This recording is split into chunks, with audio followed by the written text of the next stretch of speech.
Jake Morrison wiped the grease from his hands with an old rag as he walked across the cold metal floor of the Antarctic Research Station. The generator had been acting up again, and he had spent the last 3 hours fixing it, working as a mechanic. In the middle of nowhere was not easy, but Jake liked the challenge.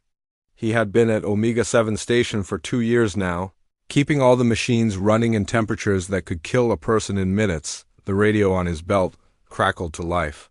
"Jake, we need you at the drill site right away," came the voice of Lisa Carter, one of the station's engineers. She sounded excited, which was unusual. "Nothing exciting ever happened at the station. What's wrong with the drill now?" Jake asked into his radio as he grabbed his toolkit. The drilling equipment was always breaking down in the extreme cold. "It's not broken, we found something big. Colonel Davis wants you here now," Jake frowned. Lisa's voice had a strange tone to it, like she was trying to stay calm but failing. He put on his heavy winter coat and stepped outside into the bitter Antarctic wind. The drill site was only half a mile from the main station, but in this weather, it felt like walking on another planet. When Jake reached the drilling site, he saw a crowd of people gathered around the large hole they had been working on for weeks.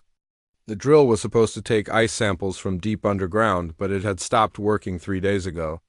The team had been trying to figure out what was blocking it. Colonel Frank Davis, the station commander, waved Jake over. Davis was a tall man with gray hair who never seemed to get cold, even in Antarctica. "Jake, take a look at this and tell me what you think." Jake walked to the edge of the hole and looked down. At first, he could only see ice and darkness. Then Lisa handed him a powerful flashlight. He pointed it down into the hole, and his eyes went wide, about 300 feet down. Something metallic was reflecting the light back at him. It was not like any metal he had ever seen. The surface seemed to shimmer and change colors as he moved the flashlight. The object was huge, much bigger than any piece of equipment they had at the station. "What is that thing?" Jake asked, though he already suspected the answer would be something he would not believe. "We don't know," Davis said. "But it's not natural. And it's not from any country on Earth, at least not from any technology we know about." Lisa stepped closer to Jake. She was a smart woman who had worked on advanced technology before coming to Antarctica. "We've been scanning it with our equipment. The metal is unlike anything in our databases. And Jake, there's something else. The ice around it is much older than the ice above. This thing has been down there for a very long time." Jake studied the object more carefully. Even from this distance, he could see what looked like panels and hatches on its surface. His mechanic's brain immediately started working. "It looks like some kind of vehicle. Maybe a ship." "That's what we think too," Davis said. "But if it's a ship, it's not from around here. The shape is all wrong for anything humans have built." Jake felt his heart beating faster. He had always been good with machines, ever since he was a kid taking apart radios and putting them back together. Looking at this object, even buried in ice, he could see it was built by someone who understood engineering in a way that impressed him. "How long has it been down there?" Jake asked. Lisa checked her notes. "Based on the ice layers, we estimate at least 800 years, maybe more." Jake whistled softly. 800 years ago, humans were still using swords and horses. Whatever built this ship was far ahead of anything humans had at that time. Maybe far ahead of anything humans had now. "We need to get it out of there," Jake said without thinking. Davis shook his head. "That's not our decision to make. We've already contacted headquarters. They're sending a team of scientists and military personnel. We're supposed to secure the site and wait." But Jake was not listening. He was studying the object, trying to understand how it was built. From what? He could see it had smooth curves and angles that seemed to flow together perfectly. There were no visible bolts or welds. It looked like it had been made from one piece of metal, somehow shaped into this complex form. "Jake," Lisa said quietly, "there's something else. When we first found it, our equipment detected some kind of energy signature. Very faint, but it's there. This thing might not be completely dead." Jake looked at her with surprise. "You mean it still has power?" Maybe it's just some kind of residual energy in the metal itself. We can't tell from up here. Colonel Davis was talking on his radio to someone back at the main station. Jake could hear him discussing security and protocols, but Jake was thinking about something else. He was thinking about how to get down there and take a closer look. How long until the team from headquarters arrives? Jake asked. 3 days, if the weather holds, Davis replied. Maybe longer if another storm comes through. Jake nodded, but he was already making plans. 3 days was a long time. Long enough to maybe figure out a way to get closer to the object. He had always been the kind of person who could not leave a broken machine alone until he fixed it. And looking at this ship, he could tell it was meant to work. It was built by someone who cared about making things that functioned properly. As the group walked back toward the station, Jake lingered behind. He took one more look at the object buried in the ice. In the fading daylight, it almost seemed to glow with a soft light of its own. Jake told himself it was just his imagination, but he could not shake the feeling that the ship was somehow aware of them. That night, Jake lay in his bunk thinking about the ship. He had worked on every kind of machine imaginable, from car engines to airplane turbines to the complex systems that kept the research station running. But this ship was different. Even buried in ice, he could tell it was built with a level of skill and knowledge that amazed him. He thought about the panels and hatches he had seen on its surface. They looked like they were designed to be opened and serviced just like any other machine. The builders, whoever they were, had made their ship to be maintained and repaired. That meant someone was supposed to take care of it. Jake smiled in the darkness. Maybe that someone was him. The next morning, Jake got up early and checked the weather reports. A storm was coming in 2 days, which meant the team from headquarters would probably be delayed. That gave him more time to think about the ship, and maybe find a way to get closer to it. As he walked to the drill site, Jake carried his toolkit and some rope. He told himself he was just going to take another look, but deep down, he knew he was going to do more than that. The ship had been waiting in the ice for 800 years.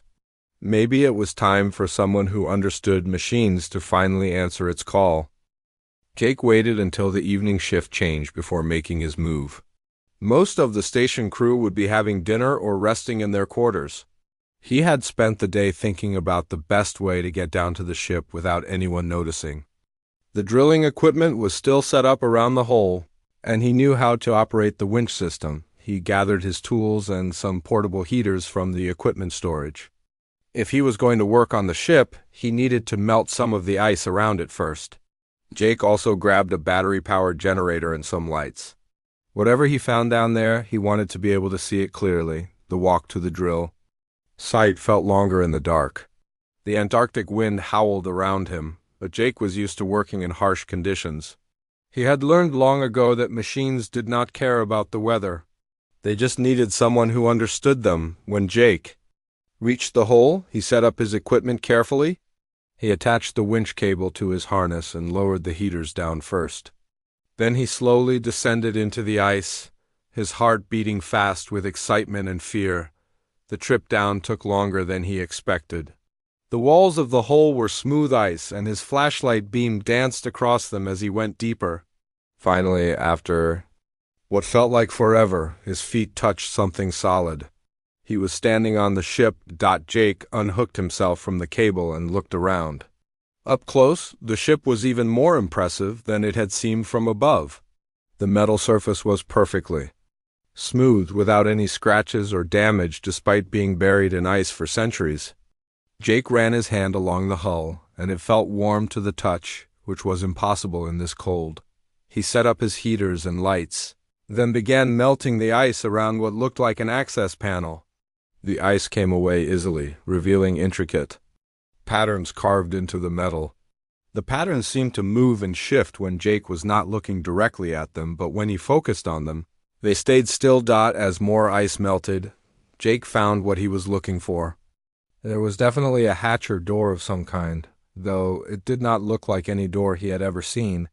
Instead of hinges or handles, there were smooth indentations that seemed designed for hands to press against them. Jake was examining the door when something unexpected happened. A drop of blood from a small cut on his finger fell onto the ship's surface. The moment the blood touched the metal, the patterns around the door began to glow with a soft blue light. Jake stepped back in surprise, but the glow faded quickly. He looked at his finger, then at the spot where the blood had landed. The metal seemed to have absorbed it completely, leaving no trace behind. "What the hell?" Jake whispered to himself. He had never seen any material that could do that. Curious, Jake pressed his palm against one of the glowing patterns. The moment his skin made contact, the entire section of the ship lit up. Lines of light raced across the hull, forming complex designs that reminded Jake of circuit boards. But these circuits were far more advanced than anything humans had ever built.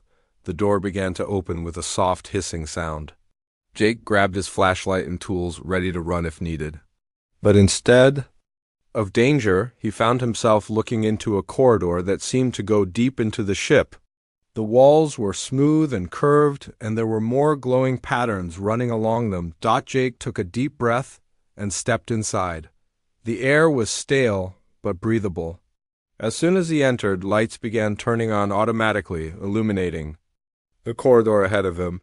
The ship was welcoming him in. He walked carefully through the corridor, his flashlight beam revealing rooms and chambers on either side. Everything was built on a scale that seemed designed for beings about the same size as humans, but the style was completely different.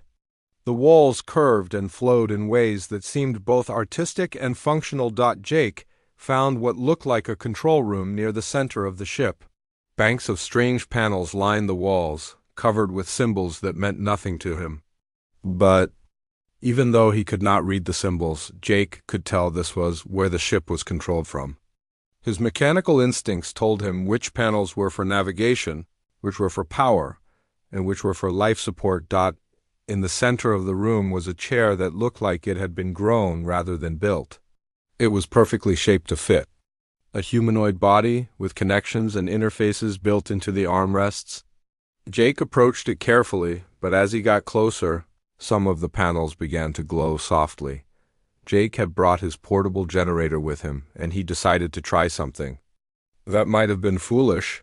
He connected the generator to what looked like a power input on one of the panels. The moment he made the connection, the entire control room came alive. Holographic displays appeared in the air above the panels, showing star charts and navigational data. Jake could not read the symbols, but he recognized the patterns. These were star maps, showing locations in space that were far beyond anything humans had ever reached.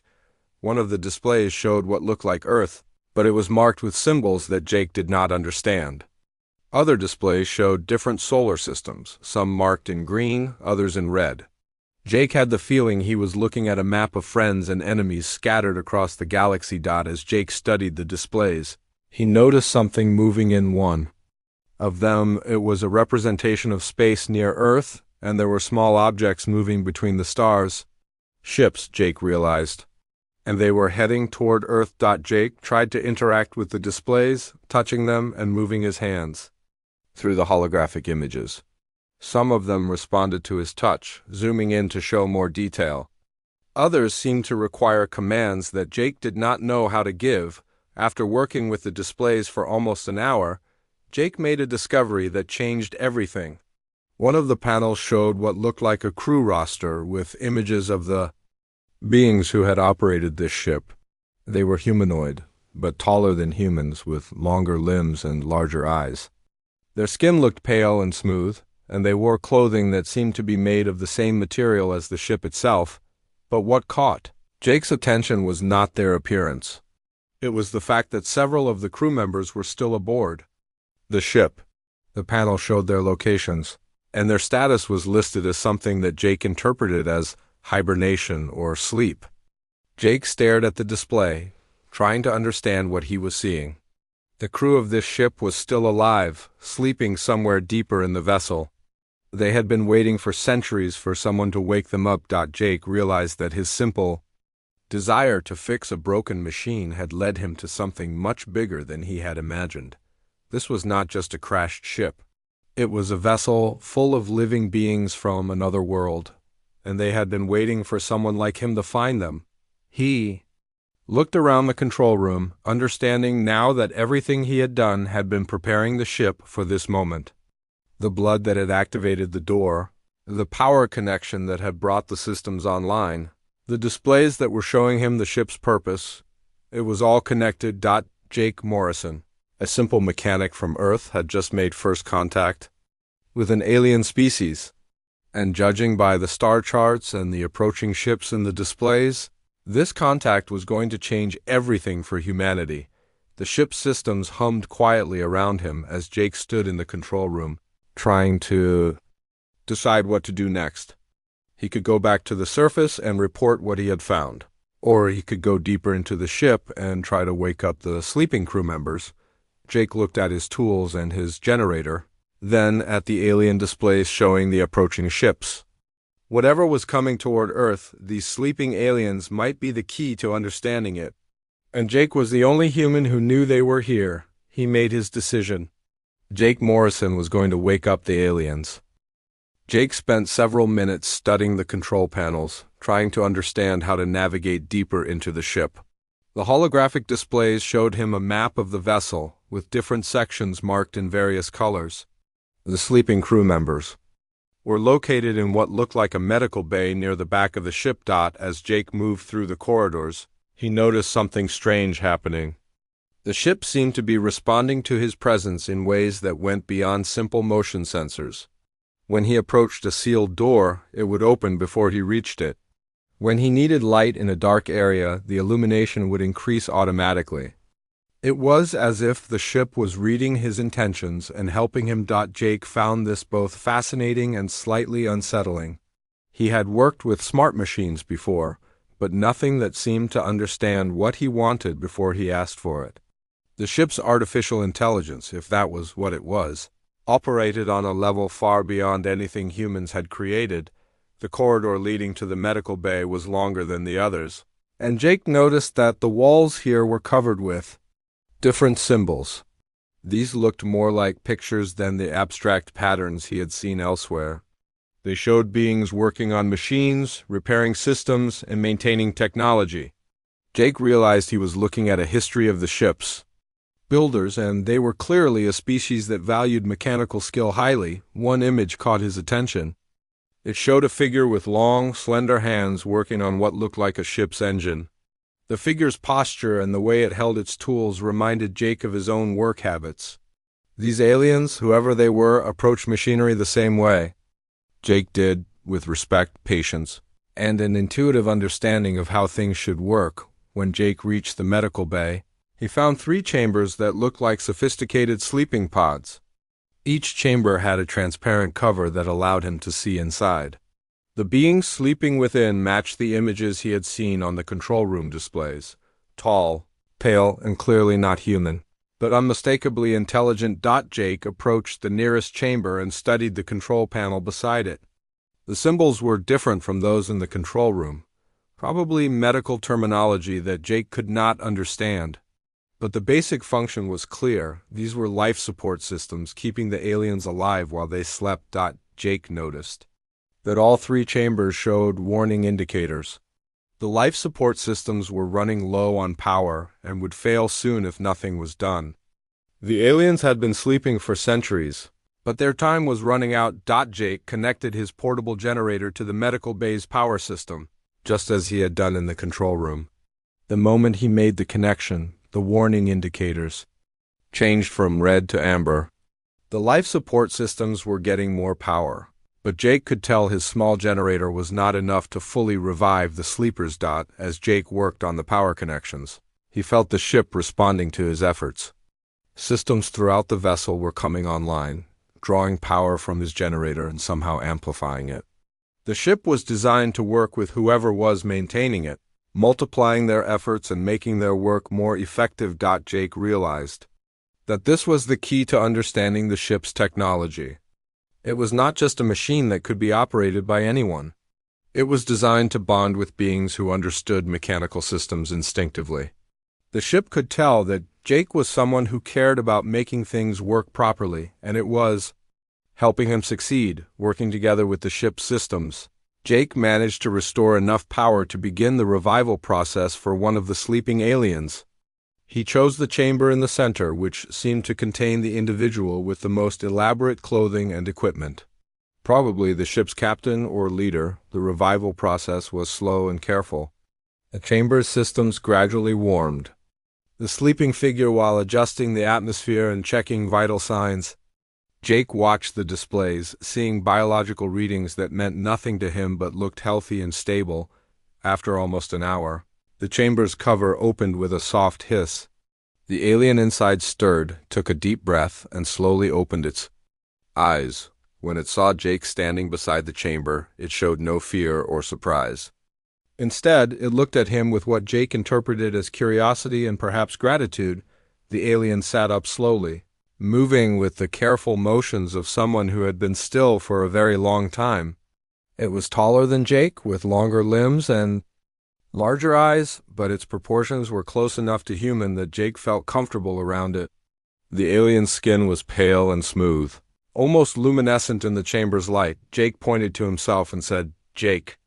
Then he pointed to the alien and raised his eyebrows in a questioning gesture. The alien understood immediately. It placed a hand on its chest and spoke a word that sounded like HFY. The voice was higher than a human voice, but clearly intelligent and purposeful. HFY looked around the medical bay, then at Jake's generator and the improvised power connections. Jake could see understanding in the alien's large eyes. HFY realized that Jake had repaired the life support systems and saved their lives. HFY stood up from the chamber and walked over to examine Jake's work. The alien's movements were graceful and efficient, like someone who was used to working in technical environments. Jake watched as HFY studied the power connections, nodding approvingly at Jake's solutions. Then HFY did something that amazed Jake. The alien began making adjustments to the power system, improving on Jake's work. But instead of replacing what Jake had done, HFY was building on it, making it better while keeping Jake's original approach intact. Jake realized that HFY was showing him respect as a fellow engineer. The alien recognized that Jake's solutions were good, even if they could be improved. This was not condescension or criticism. It was collaboration between two beings who understood machines, working together. Jake and HFY managed to restore full power to the medical bay. The other two chambers began their revival cycles automatically, and Jake could see the sleeping aliens beginning to stir. The ship's systems throughout the vessel were coming online, and Jake could feel the deck beginning to vibrate with the hum of working machinery. HFY turned to Jake and began speaking in the alien language. Jake could not understand the words, but the tone was clearly explanatory. HFY was trying to tell him something important. The alien pointed to the control room, then to the displays Jake had seen earlier, then to the ceiling as if indicating space above them. Jake nodded to show he was listening, and HFY began using gestures and simple drawings to communicate. The alien drew pictures of ships in space, pointing to some and making positive gestures, then pointing to others and making negative ones. Jake understood that there were friends and enemies among the stars, just as he had suspected from the control room displays. Then HFY drew a picture of Earth and pointed upward. Other ships were coming to Earth, and from HFY's expression, this was not good news. The alien pointed to Jake, then to the ship they were standing in, then made a gesture that Jake interpreted as work together. Jake realized that HFY was asking for his help. The alien had recognized that Jake could work with their technology in ways that even surprised them. The ship had responded to Jake's touch and intentions, creating a partnership between human intuition and alien engineering. As the other two aliens began to wake up, Jake found himself in the middle of humanity's first contact with an alien species.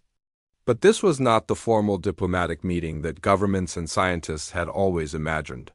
This was a meeting between engineers, between beings who understood that the universe was full of machines that needed to be maintained and repaired. Jake looked at HFY and the other awakening aliens, then at the ship humming with renewed life around them. He had come down here to fix a broken machine, but he had found something much more important. He had found allies who needed his help and who could help humanity in return. The real work was just beginning. The other two aliens emerged from their chambers within the next hour. Jake watched as they went through the same careful awakening process as HFY, their bodies slowly adjusting to being active again after centuries of sleep. The second alien appeared to be female, shorter than HFY, but with the same pale, smooth skin and large eyes. The third was stockier, with markings on its arms that looked like they might be tattoos or natural patterns. HFY spoke to the other two in their musical language, gesturing toward Jake and the power connections he had made. Jake could tell that HFY was explaining what had happened, how a human had found them and restored their ship's systems.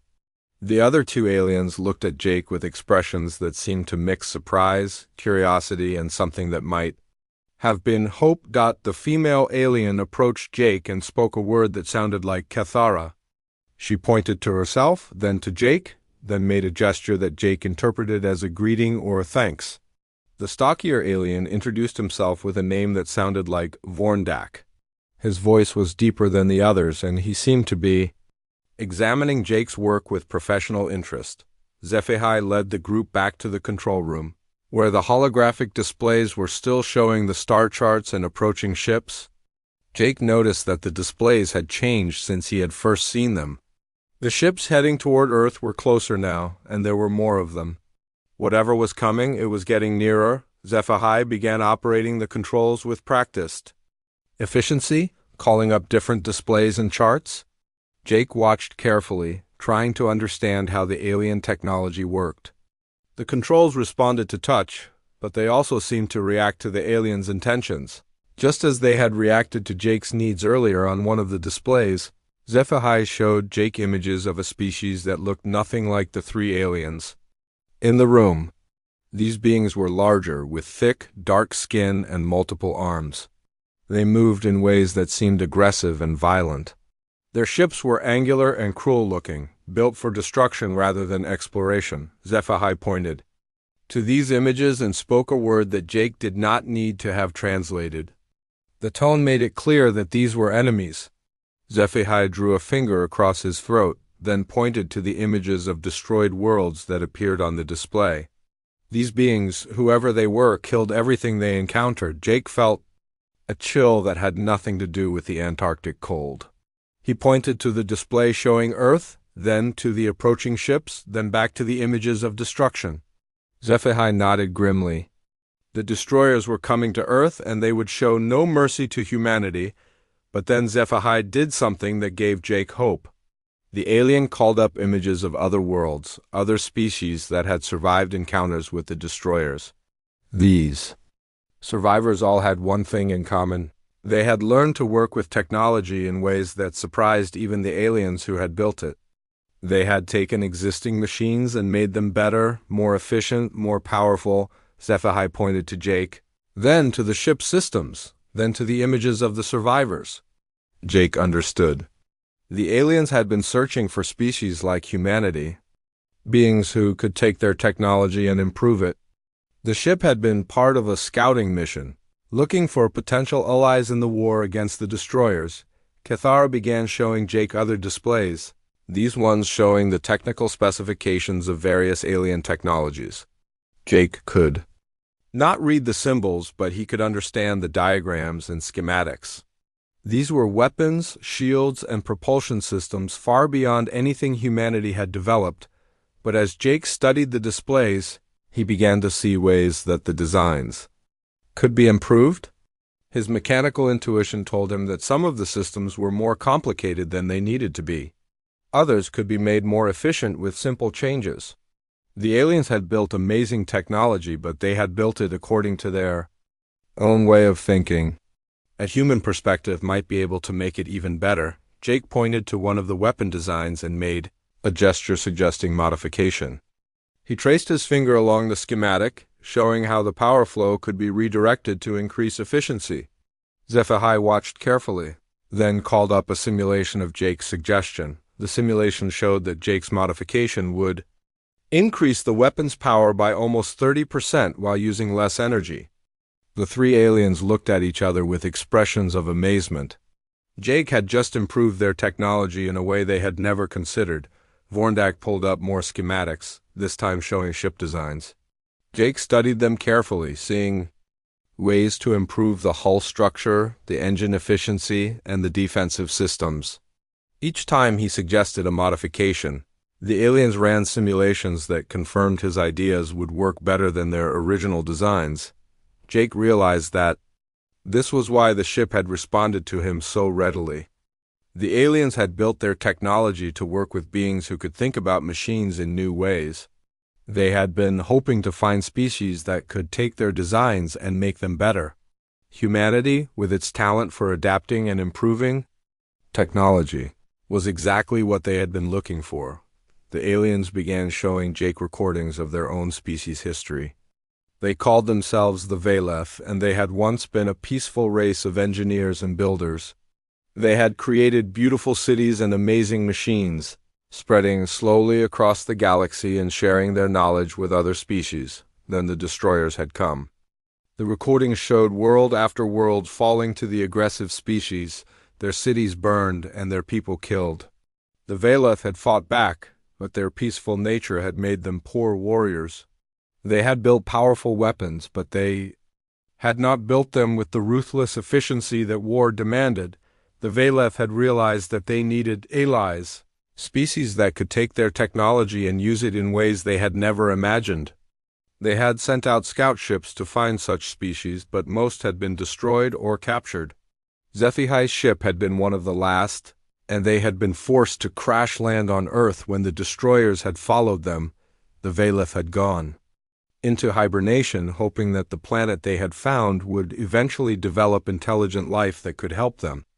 They had programmed their ship to respond to beings who understood technology instinctively, who could work with machines as partners rather than just operators. Jake understood now why the ship had welcomed him so readily. The Valeth had been waiting for someone like him, someone who saw machines not as tools to be used but as partners to be worked with. His mechanical intuition, his instinct for improving and adapting technology, was exactly what the Valeth had been hoping to find, where the destroyers were still coming.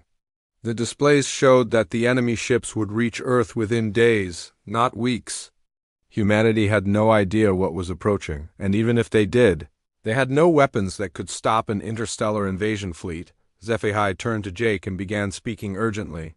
The alien was asking for help, but Jake could tell it was more than just a request. The Valeth needed humanity's help to survive, but humanity needed the Valeth's technology to defend Earth. It was a partnership that could save both species. Jake looked at the three aliens, then at the displays showing the approaching destruction. He thought about his simple life as a mechanic, fixing generators and drilling equipment in the Antarctic cold. That life seemed very far away now. Jake nodded to HFY and spoke the only word that mattered, yes. The Valeth had found their allies, and Jake Morrison, human mechanic, had just committed his species to its first interstellar war.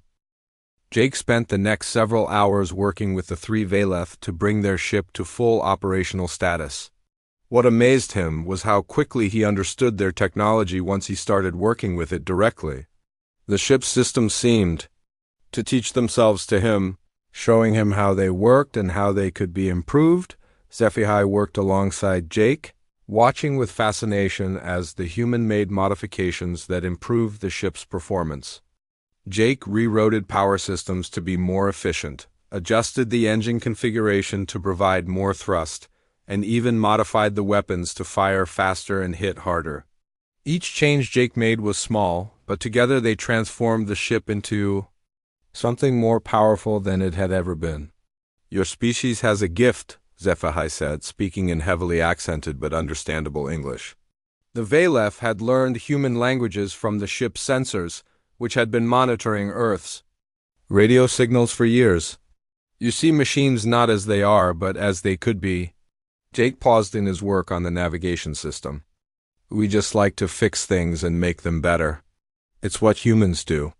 Cathara, who had been monitoring the approaching destroyer fleet, called out urgently, The enemy ships were only hours away from Earth now. She showed Jake and HFY the tactical display, which painted a grim picture. 12 massive destroyer vessels were approaching Earth, each one capable of burning the surface of an entire continent. "We need to warn people," Jake said. "The governments, the military, everyone." Vorndak shook his head. "Your people are not ready for this knowledge. They will panic, and panic will make them weak when they need to be strong." Jake realized the Valeth were right. Humanity had no experience with alien contact, let alone alien invasion. But they also had no choice. Earth needed to be defended, and the only weapon available was this single Valeth ship that Jake had been improving. "Can this ship fight all 12 of theirs?" Jake asked. HFY looked uncertain. "Before your modifications, no." "Now, perhaps, but we would need perfect tactics and much luck." Jake studied the tactical displays, his mechanical mind working on the problem like it was a complex machine that needed repair. The destroyer ships were powerful, but they were also old designs that had not changed in centuries. They were built by a species that conquered through overwhelming force, not through innovation or adaptation. "They're not expecting us to fight back," Jake said. "They think Earth is helpless." "Earth is helpless," Tefara pointed out. "Except for this ship." Jake smiled grimly. "Then we need to make this ship count for a lot more than one ship." Jake worked feverishly with the Valeth to prepare for the coming battle. He modified the ship's cloaking system to make it nearly invisible to the destroyer sensors. He improved the weapons to hit much harder than their original design specifications. Most importantly, he configured the ship's systems to work with human reflexes and thinking patterns. "I need to pilot this ship," Jake told HFY. "Your people are too careful, too methodical. Humans are crazy enough to try impossible things." HFY hesitated. "The ship was sacred to the Valeth, a masterpiece of their engineering. Letting an alien pilot, it went against everything in their culture." But then HFY remembered the modifications Jake had made, the improvements that even surprised the ship's original builders. Jake had already proven that he could work with Valeth technology better than the Valeth themselves in some ways. "The ship is yours," HFY said finally. "Show us what humans can do." The first destroyer ship entered Earth's atmosphere just as Jake finished his preparations. He watched it on the tactical display, a massive dark shape that blotted out stars as it descended toward the planet's surface. Soon it would begin burning cities and killing millions of people. Jake activated the ship's systems and felt them respond to his thoughts and intentions. The Valeth technology had adapted to work with his human mind, creating a partnership between man and machine. That was unlike anything either species had achieved alone. The modified ship rose from the ice with silent power, its engines producing thrust far beyond their original capacity. Jake guided it toward the destroyer, using the improved cloaking system to remain invisible until the last moment. The destroyer was massive, easily 100 times larger than the Valeth ship. But size was not everything in space combat, as Jake was about to prove. Jake attacked the destroyer from an angle its designers had never considered, using the ship's improved maneuverability to stay in the enemy's blind spots. His modified weapons cut through the destroyer's hull like it was made of paper. The enemy ship tried to turn and fight back, but Jake was already gone. Circling around for another attack run, the Valeth watched in amazement as Jake fought the destroyer like he was repairing a complex machine, methodically taking apart its systems piece by piece. He targeted the engines first, then the weapons, then the command centers. Within minutes, the massive destroyer was drifting helplessly in space, but there were 11 more ships approaching Earth, and Jake knew he could not fight them all the same way. The element of surprise was gone now, and the remaining destroyers would be ready for him. Jake had a different plan for the rest of them, using the ship's communication systems. Jake broadcast a message to every radio, television, and internet. Signal on Earth. He showed the world the destroyer ships approaching their planet, and he showed them the battle he had just fought. Humanity learned in one terrible moment that they were not alone in the universe, and that something was coming. to destroy them, but Jake's message was not one of despair. It was a call to action. "This is Jake Morrison," he said into the communicator. "I'm a mechanic from Antarctica, and I've just destroyed one alien warship with technology I learned to use in a few hours. These ships can be beaten, but only if we work together." Jake transmitted the technical specifications for simple weapons that humans could build using Valeth technology principles. The designs were not perfect, but they were good enough to hurt the destroyer ships. More importantly, they were designed to be improved and modified by human engineers and mechanics around the world within hours. Humans everywhere were building weapons based on Jake's designs. But just as Jake had hoped, they were not building them exactly as he had specified. Engineers in Japan improved the power systems. Mechanics in Germany made the targeting more accurate. Scientists in America found ways to make the weapons smaller and more portable. Humanity took Jake's basic designs and made them better, just as Jake had made the Valeth ship better. Each improvement was shared instantly across the internet, creating a global collaboration of human ingenuity. When the remaining destroyer ships reached Earth, they found a planet that was ready for them. Human-built weapons based on Valeth technology, but improved by human creativity, met them in the atmosphere. The destroyers were powerful, but they were not prepared for an entire species of mechanics and engineers working together to stop them. Jake continued to fight in the Valeth ship, coordinating with human forces around the globe. The ship's systems had evolved during the battle, learning from Jake's tactics and becoming even more effective. Together, Jake and the ship became something neither human nor Valeth technology could have achieved alone. The battle for Earth lasted 3 days. When it was over, 11 destroyer ships had been defeated, and humanity had taken its first step into the larger galaxy. Jake had kept his promise to the Valeth, but he had also proven something important about his own species. Humans were not just another race that could use alien technology. They were partners who could make that technology better than its creators had ever imagined. The galaxy was full of machines waiting to be improved, and humanity was ready to improve them. Jake Morrison had started as a simple mechanic fixing generators in Antarctica. He had become the man who saved Earth and opened the stars to humanity. And he had done it the way humans always did things, by taking something that worked and making it work better.